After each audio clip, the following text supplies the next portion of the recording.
अस्सलामुअलैकुम दोस्तों, smart repair zone app में खुश आमदीद। उम्मीद करता हूँ आप सब खैरियत से होंगे। आज की वीडियो में हम बात करेंगे खाम की अलमारी। ये उसकी फ़ैन मोटर आई है हमारे पास, ये ऑन नहीं होती, हम आपको दिखाते हैं। ये देखते हैं, ये अभी हम इसका कनेक्शन करेंगे।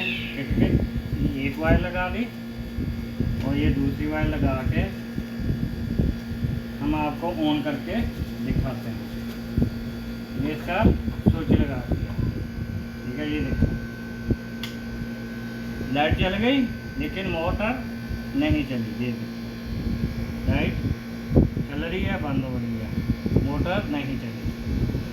इसके बारे में हम बताएंगे कि इसके अंदर क्या फॉल्ट है, ठीक है। वीडियो पूरी देखें लास्ट तक ताकि इसका फॉल्ट आप समझ सकें। वीडियो की तरफ जाने से पहले चैनल को सब्सक्राइब करें, बेल आइकन को प्रेस करें ताकि सबसे पहले आने वाली वीडियो आप तक पहुंच सके। दोस्तों, वीडियो लंबी ना हो इसलिए हमने ये मोटर पहले से ही खोल के रख लिया ताकि वीडियो ज़्यादा लंबी ना हो। ये देखें,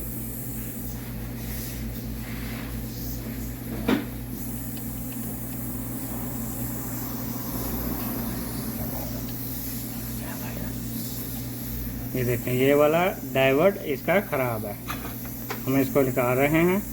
ये देखें, ये देखें जी, ये हमारे पास डाइवर्ट पड़े हैं। ये देखें, ये